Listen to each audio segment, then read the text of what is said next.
Alright guys, welcome back to another video. Today, I got a nickel hunt for you guys.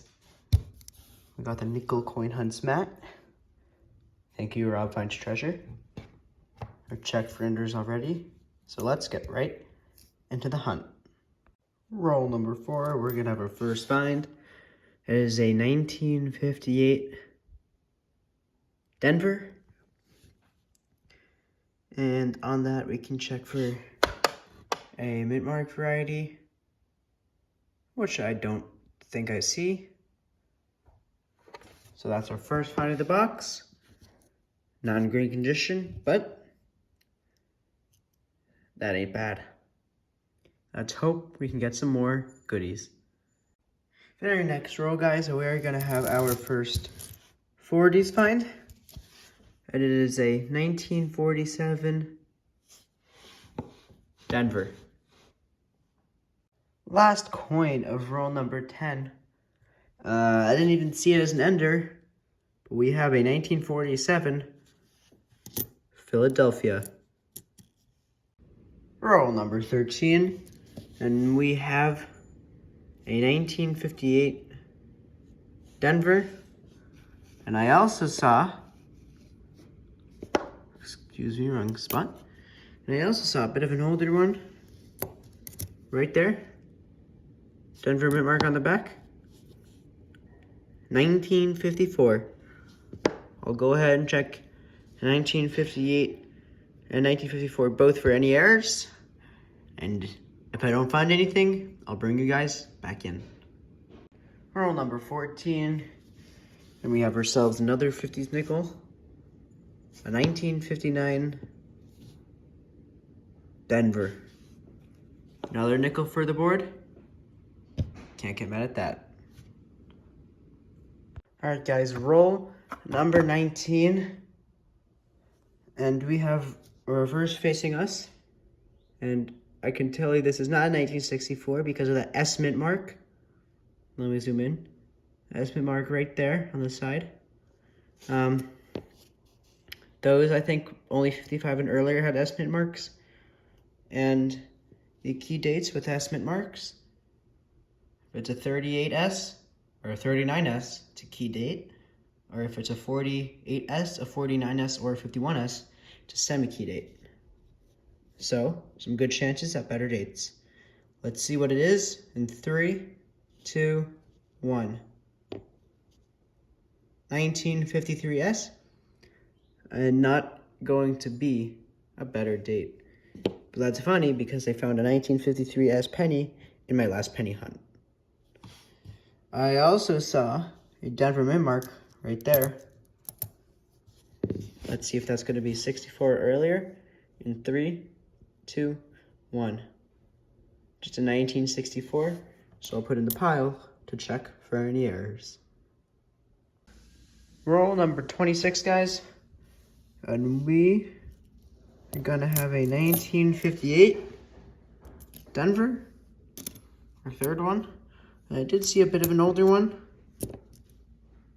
And it is 1947 Philadelphia. I'll bring you in if we have any finds. Other finds. Roll number 27. We have another find. This one's our oldest of the box. A 1940. I'll bring you in if we have any other finds. Roll number 31. We have another 1950s. This could be a 1952 out of San Francisco. Not too shabby. 1952S is not a semi-key or key date. And there's nothing to check for on any of the coins. So, let's get on with the hunt. Roll 36. And we have come across a Jefferson nickel that has an S mint mark on the back. So we know it's going to be at least older than a 55, and while that's there, I'm just gonna go through it, try to see if there's anything older for you guys. There isn't. So we will reveal the date of this in 3, 2, and 1. 1953S. Is that our second 53S? The first one? Yes, that is our second 53S of the box. Very strange because I don't get a lot of S mint marks. But we've had 3 S mint marks this box. And one of them is a 52. The other 2 are 53s.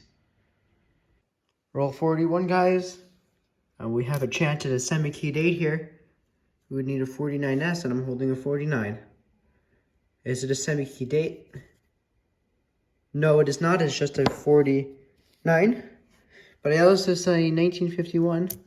And so this is another chance for a semi-key date. The 1951S is a semi-key date.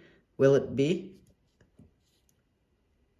And again, it will not be a semi-key date. I did see an older back. I believe this was it. It was Denver mint mark. Can it be older? Nope, just in 1963. And I saw another Denver back here, but that doesn't look old to be old. And it is not. Roll 45, and we're going to have another 1940. Philadelphia. Roll 46, we got another possible semi-key date find. To 1948, it would have to have an S mint mark on the back to be a semi-key date. And that is not, that is just 1948. Philadelphia. And a new 40s date for the board. Guys, I don't even know. I was on the last roll, excuse me. I opened it up and then I saw that discolored one in the middle. I was like, oh, that could be a war nickel. It looked like a war nickel. And it wasn't a war nickel, so I put that one to the side, looked around, and saw that this one had a little bit of a war nickelish color to it. And this was the last roll, guys. And it was in that exact spot. And so I pulled it out. And sure enough, it was a 1945 Philadelphia war nickel. In the last roll, how much luckier can you get? Let me put that up and go through the rest of the roll. And I'll be back with the wrap up. That's insane, guys. Alright, guys, we're done with that box. And we're in for the wrap up. We had 2 beautiful nickels, a really nice 1987D, and a beautiful 1962 Philadelphia, but not full steps. And those 2 I will check against the album. Then we had 7 40s finds, including that 1945 Philadelphia war nickel, and I don't believe I have one of those in the album yet, even though I know it is very common. So that'll go in the album. I have a couple of 1940s, 3 1947s, a 48, and a 49. Moving down to the 50s, I believe we have 2, 4, 6, 8 50s. We have a 1951, a 1952, 2 53s, a 54, 3 58s, and a 59. Let me bring you guys back in if we have any updates or additions to the album. Alright guys, I'm back with our final book wrap-up, and I didn't realize this, but we already had a 1945p silver nickel in there, and it was in better condition than the one I found. However, on the same page, we did upgrade a 1940s, or we did add, that 47 Denver. On this page, nothing too exciting happened. And on this page, I upgraded that 1962 that I thought was really nice. That's all we've done so far in this book. Thanks a lot for watching, and I hope to catch you on the next hunt.